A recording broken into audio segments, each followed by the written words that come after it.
추수의 단을 거두는 삶, 이러한 제목으로 함께 말씀을 나누려고 합니다.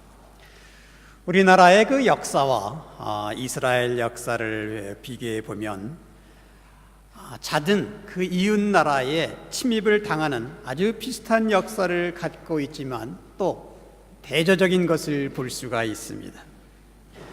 우리 민족이 일본에 의해서 식민지 생활을 경험했듯이 이스라엘은 바벨론에 의해서 바로 식민지 생활을 경험한 그러한 나라입니다. 우리나라가 세계 2차 대전의 종료와 함께 해방을 맞이한 것처럼 유대민족은 페르시아의 고레스 왕이 유대민족에게 자유를 허락하고 고향으로 돌아가게 했습니다. 이것이 주전 538년의 일이었습니다. 이 본문의 말씀은 1절부터 3절의 말씀, 꿈에 그리던 기쁨의 해방을 맞이하는 노래를 부르고 있는 그러한 말씀입니다. 이들은 해방의 사건이 하나님의 역사이고 주권임을 알았기에 크신 일을 행하신 여호와 하나님께 감사와 감격의 찬양을 고백하고 있는 개인, 국가, 세계의 역사의 주인 역시 하나님이심을 담고 있는 것을 본문의 말씀을 통해서 보게 됩니다. 3절까지는 해방을 맞아여 가슴이 터지는 그러한 감격으로 만세를 부리면서 이것은 한 노래, 도우심이라 감격하고 감사했던 마치 우리 민족의 그 해방의 감격과 본질적인 마음을 생각할 수 있는 그러한 기쁨인 것을 묘사해 주고 있습니다.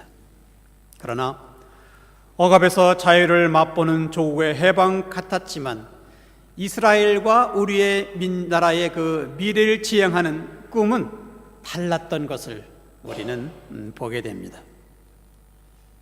우리 민족과 이스라엘 민족과의 자세에 있어서의 차이는 4절부터 6절까지의 그 말씀의 차이에서 가져오고 있습니다. 이스라엘은 남쪽으로 내려갈수록 사막 지역인데 우기와 건기로 되어 있습니다. 건기에는 강들이 말라버려 강의 흔적을 찾아볼 수 없을 정도입니다. 그래서 씨를 뿌리고 거두기까지는 아주 끈질긴 인내가 필요한 그러한 사회입니다. 반면에 황폐한 사막의 강줄기도 우기에는 물이 불어나 갑자기 강이 되어서 아주 충만한 강물이 넘실거리는 그러한 강줄기가 됩니다. 건조했던 땅에 물을 만나 누리는 충만의 기쁨을 맛보는 그러한 생활상이 됩니다. 그러한 맥락에서 본문의 말씀은 기쁨으로 단을 가지고 돌아오는 것처럼 일시적으로 포로 생활에서의 해방의 기쁨을 바로 비유하고 있는 그러한 말씀인 것입니다. 유대민족이 스룹바벨이라는 지도자의 인도 아래서 조국에 돌아왔을 때에 그들은 황폐한 사막, 메마른 삶, 허물어진 고향집, 무너진 성전, 배고픈 민중을 볼 때에 그 누구도 눈물을 적시지 않을 수 없는 그러한 환경과 처지였습니다. 무너진 조국의 재건을 위해서는 이제부터가 중요하다. 이제부터 울면서 씨를 뿌려야만 추수를 기대할 수 있는 것이 그 당시에 해방을 맞이하고 있는 이스라엘 백성들의 그 마음의 자세였습니다. 울면서 씨를 뿌리지 않으면 안 된다는 그러한 자세는 우리나라 해방 이후에 그 허상의 낙관론에 빠져버렸던 우리 민족과는 아주 대조적인 것을 저는 한번 생각을 해보기도 합니다.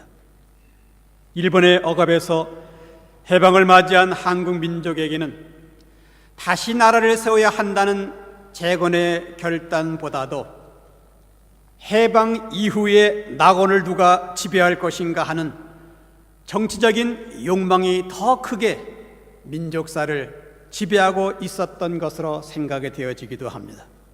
그래서 백성이 한 마음으로 힘을 합하지 못하고 공산주의냐 민주주의냐 이러한 외부적 역량에 더 혈안이 되어서 지금까지도 갈라진 그러한 백성이 되어 뛰는 것이 우리나라의 현실입니다. 무엇이 우리 민족과 유대민족 사이에 이러한 본질적인 차이를 만들어내고 있었을까? 유대민족은 바벨론 포로 생활 가운데서도 그들은 시나고그라는 예배 처소를 가지고 있었습니다. 이 회당 중심으로 그들은 조직적이고 지속적으로 자녀와 가정의 신앙 교육과 민족 교육을 계속하여 정신적 일치된 모습으로 준비하고 있었던 민족이었습니다. 그러나 우리 민족은 해방을 맛보면서 해방 후 민족이 가야 할 일치된 정신적 준비를 찾아볼 수가 없었다는 겁니다. 유대민족은 그리던 고향 땅에 돌아와서 울며 씨를 뿌려 새로운 세계를 개척하기를 결심을 합니다. 포로에서 돌아온 이스라엘 백성들은 고생하기로 작정을 한 겁니다. 그러면 돌아온 유대인들이 울며 뿌리고 싶었던 그 씨는 도대체 무엇이었겠습니까? 첫째는 하나님 중심으로 기초한 물질적 재건의 필요성이었습니다. 쉽게 타협하고 혼탁한 물질의 재건이 아니라 하나님의 뜻대로 물질을 재건하는 것이 그들의 물질 성장의 기초이었던 겁니다. 그들은 지도자 느헤미야 중심으로 우선 예루살렘 성을 재건합니다. 하나님의 성전을 재건하는 것이 그들의 우선권이었습니다. 성곽을 재건하면서 농사를 짓고 유목을 시작하고 장사를 하기 시작했습니다. 비교적 짧은 기간에 경제적인 회복에 성공을 했습니다. 이 부분에 대해서는 한국 민족도 유사성이 있다고 생각합니다. 우리나라는 경제적 기적을 이룩한 신화적 민족으로 성장한 아주 축복된 그러한 민족이 되었습니다. 국내적으로 이제는 어느 정도 안정기에 들어간 경제적인 기적에 성장함에도 불구하고 한국 민족 전반에 걸친 전체적인 안정이 아직도 빈약하다는 겁니다. 왜 그렇습니까? 이스라엘 민족은 하나님 중심으로 뿌렸던 물질적 재건의 씨앗과 또 하나는 하나님의 뜻대로 하겠다는 정신적인 재건의 씨앗이 있었습니다. 이스라엘 민족은 물질적 재건과 함께 돌아온 그 땅에 국민들의 정신적 재건이 되어야 할 필요한 그 필요성을 심각하게 생각하고 역사를 아름답게 꾸려나가는 그러한 삶의 생활상이었습니다. 이스라엘 백성은 하나님 중심으로 기초한 물질적 축복을 인내하여 곧 기쁨의 열매를 얻었다는 겁니다. 하나님 중심으로 말미암아 물질적 재건의 그 놀라운 진정한 축복, 이러한 축복이 바로 저와 여러분의 삶의 영역 가운데에서 있기를 간절히 소망합니다. 그래야만 기쁨으로 단을 거둘 수가 있다는 겁니다. 둘째는 말씀 중심으로 정신적인 재건을 갈망했습니다. 이스라엘은 돌아온 땅에서 유일하신 하나님 말씀 안에서 모든 것을 해석하고 해결하는 신본주의 정신으로 성장함으로 안정을 되찾았습니다. 그러나 환경은 사실 쉽지 않았습니다. 그 이후 다시 귀환할 때에 정신적인 지도자는 바로 에스라이었습니다. 에스라는 바벨론의 포로에서 고향 땅으로 돌아올 때에 그는 한 가지 비전을 가지고 귀환을 했습니다. 새로 세워진 나라에 정권을 잡겠다는 야욕이 아니라 다른 의미의 비전을 가진 지도자 에스라였던 것을 보게 됩니다. 그래서 에스라 7장 10절 말씀 보니까 에스라가 여호와의 율법을 연구하여 준행하며 율례와 규례를 이스라엘에게 가르치기를 결심하였더라. 조국 땅에 돌아온 이스라엘 민족 가운데 이러한 비전을 품고 있는 그러한 지도자가 있었다는 겁니다.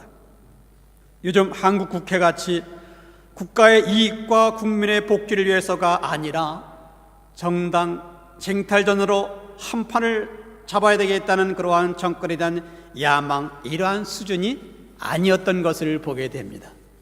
여호와의 율법을 연구하여 준행하며 하나님 말씀의 원리를 내 사랑하는 동족에게 가르치기로 결심을 하였던 겁니다.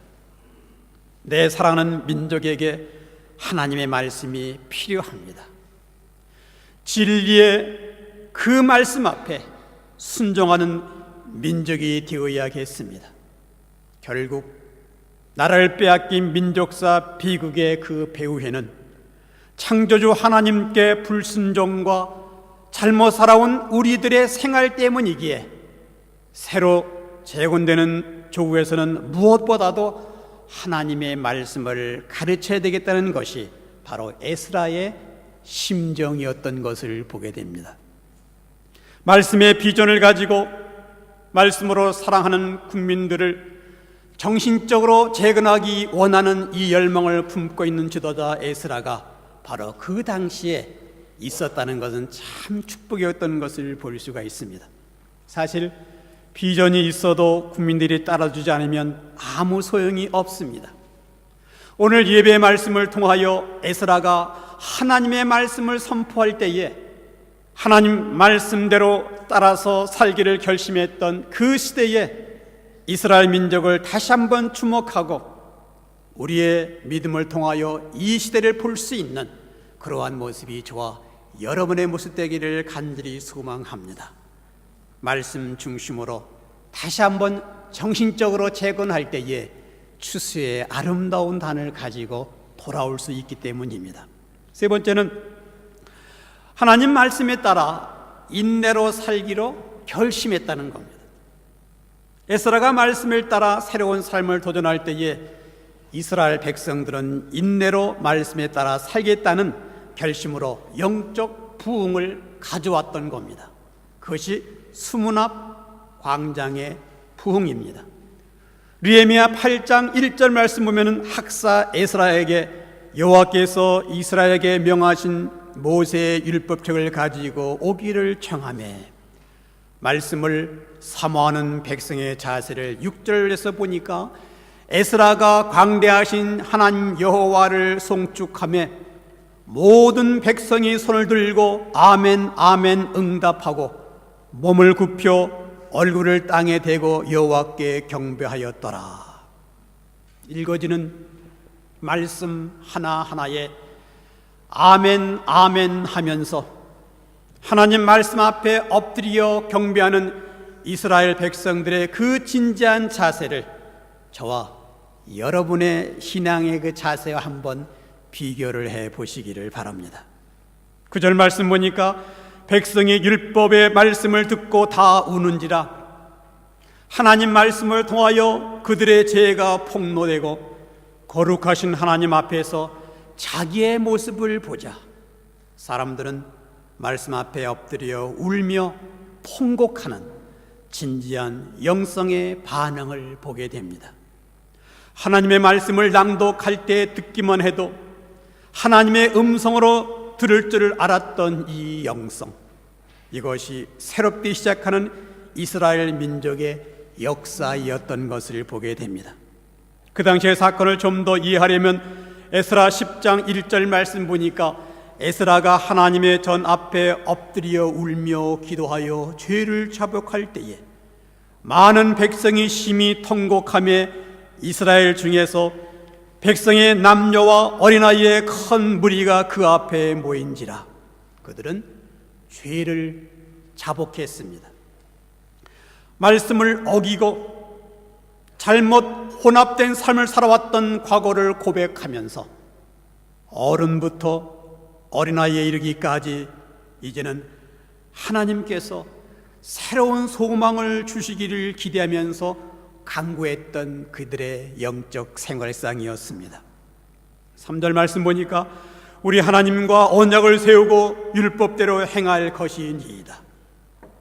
말씀 앞에 지난날 온전하지 못하였던 삶을 울면서 회개를 했습니다. 우리를 책망하십시오.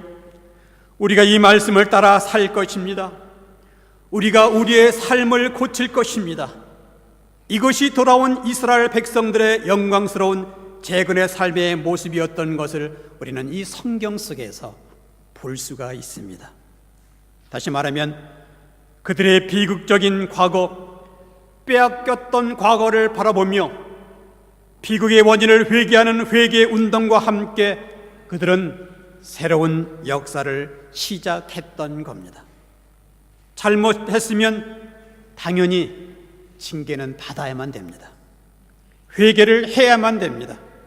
그러나 안타까운 것은 잘못했습니다. 죄를 범했습니다. 이것이 우리 민족에게는 없었다는 겁니다.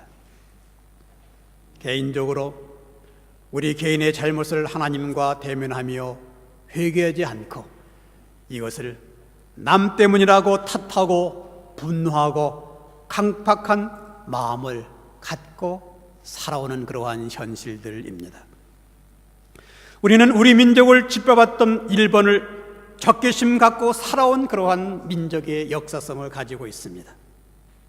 그러나 무엇 때문에 나라를 빼앗겼는지, 하나님 앞에서 우리의 범죄, 잘못, 당파 싸움으로 살아왔던 그 삶을 지금까지도 뉘우침 없이 역사를 이어온 그러한 민족이 우리들입니다.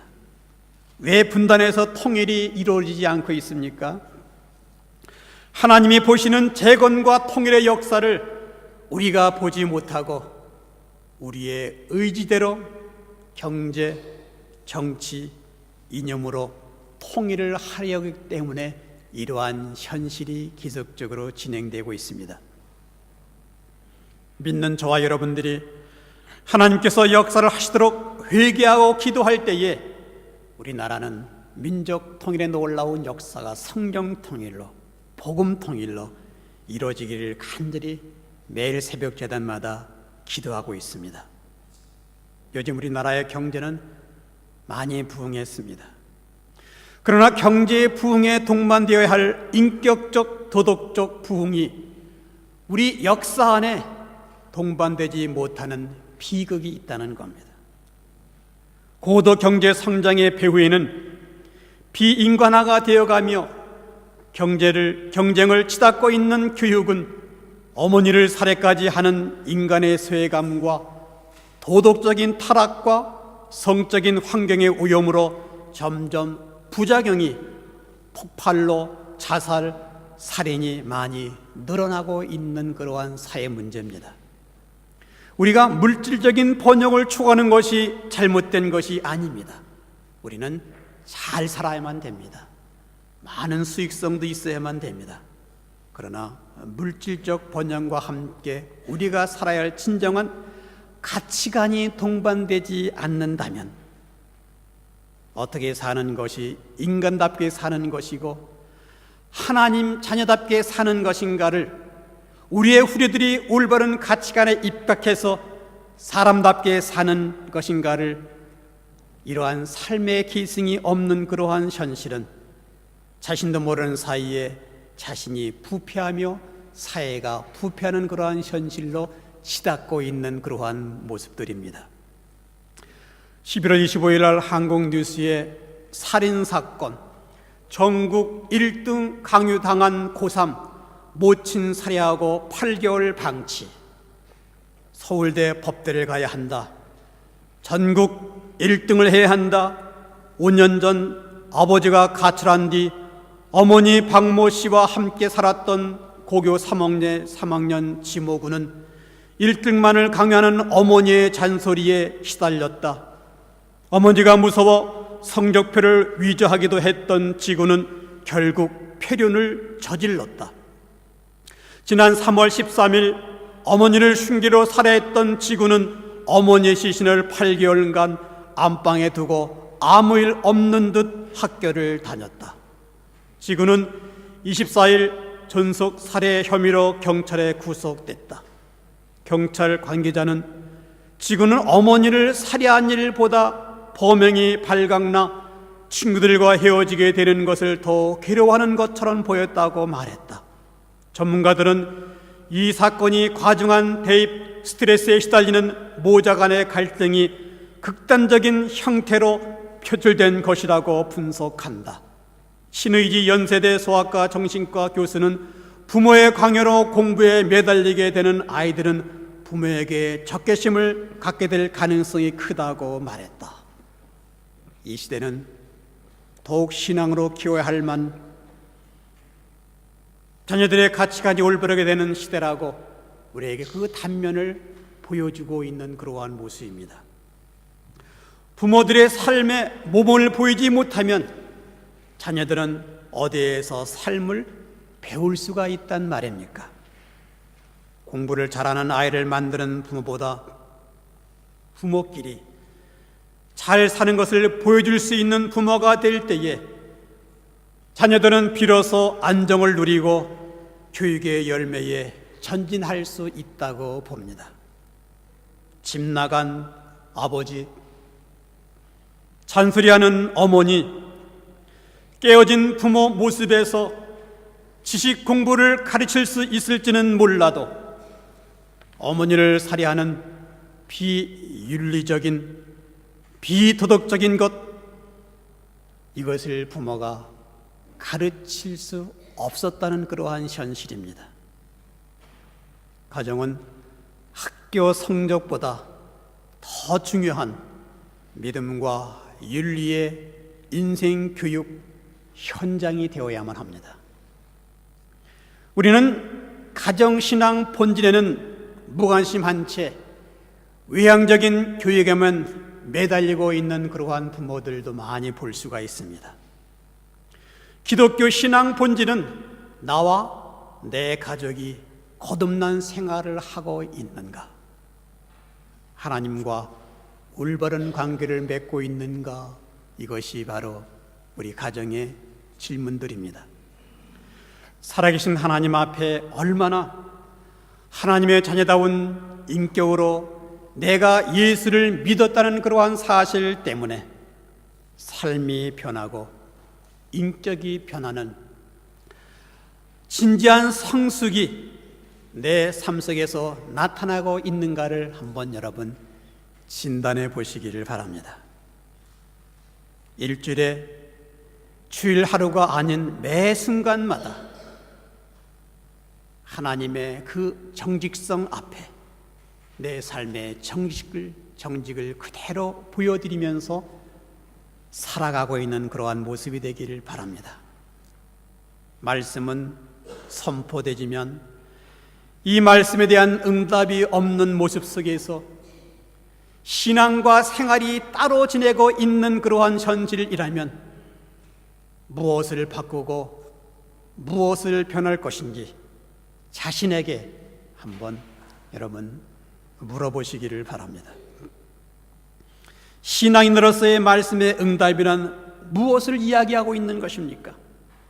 이스라엘 백성들이 학사 에스라가 말씀을 선포할 때에 그것을 사람의 말로 받지 아니하고 하나님의 말씀으로 받으면서 두렵고 떨림으로 이 말씀 앞에 진지한 응답을 보였던 자세와 나를 비교해 보시기를 바랍니다. 여러분 자신이 하나님 앞에 보여주고 있는 반응과 한번 비교를 해 보기를 바랍니다. 우리에게 회개가 있습니까? 선포되는 그러한 말씀 앞에 그래서 내 삶을 고치기로 진지한 회개가 정말 일어나고 있습니까? 말씀 앞에서 그렇게 살겠습니다, 순종의 아멘이 나오고 있는 나의 마음의 바탕입니까? 형식의 아멘이 아니라 하나님 그렇게 살기를 결심합니다. 내가 이 말씀대로 살 것입니다. 살아계신 하나님 말씀 앞에 순종하겠습니다. 이러한 고백이라는 겁니다. 주님께서 말씀하시기에 모여 예배드리고 주께서 말씀하심으로 하나님의 말씀을 전할 것이며 주께서 말씀하심으로 죄를 포기하겠습니다. 주께서 말씀하심으로 하나님께 순종하겠습니다. 회개와 순종은 아픈 겁니다. 이것은 눈물을 요구하고 있습니다.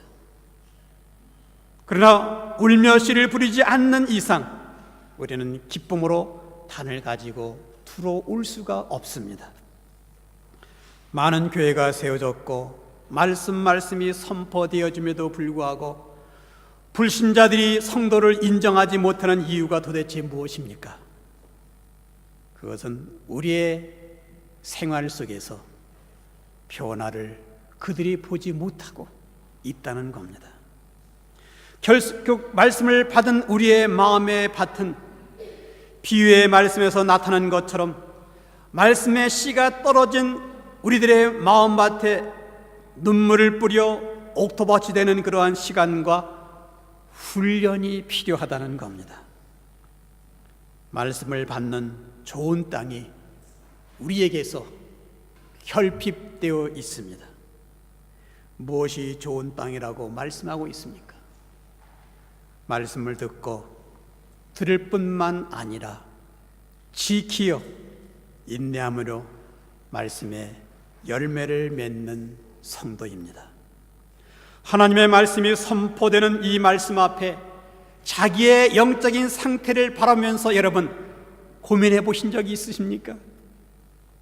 나의 나된 삶의 모습을 살아계신 주님 앞에 이 안타까운 모습으로 눈물 흘리면서 내놓은 적이 있냐 말입니다. 올바른 가치관을 말씀 앞에 듣고 나는 정직하게 살아가고 있는 하나님의 사람인가? 울며 씨를 뿌리는 자라야 눈물을 흘리며 하나님의 말씀을 통하여 올바른 삶을 진지하게 추구하며 심는 역사가 없었으면 세상의 열매는 거둘지라도 하나님의 저울에서는 잴 수 없는 빈 그릇입니다. 빈 수레가 되는 그러한 인생길일 것입니다. 사도 바울은 갈라디아 6장에서 이렇게 말합니다. 스스로 속이지 말라. 사람이 무엇을 심든지 그대로 거두리라. 육체를 위하여 심는 자는 육체로부터 썩어진 것을 거두고 성령을 위하여 심는 자는 성령으로부터 영생을 거둔다. 이렇게 말씀하고 있습니다. 내일의 진정한 삶을 위하여 새로운 세대의 기적과 축복을 위하여 이제부터라도 영적으로 울면서 씨를 뿌리며 나가겠습니다. 아니 다음 세대의 정신적인 가치의 계승을 위하여 눈물을 흘리며 씨를 뿌리는 노력으로 살아가겠습니다. 믿음의 눈물로 씨를 뿌리며 정말 기쁨으로 추세단을 거둘 수 있는 그러한 삶의 내용, 구체적인 삶의 현장에서 이제는 믿음을 실천하는 겁니다. 추상적인 믿음이 아니라 실제적으로 말씀 앞에 비춰진 삶의 내용을 정직한 영으로 깨끗한 삶의 내용으로 주님 앞에 드릴 때마다 기쁨으로 추수의 단을 거둘 수 있는 그러한 우리의 인생길이 될 겁니다. 하나님의 놀라운 축복이 아름다운 추수의 단을 간직하며 이 한 주가 더 승리롭게 걸어갈 수 있는 그러한 모습이 저와 여러분의 모습 되기를 주님의 이름으로 기원합니다. 오 하나님 감사합니다.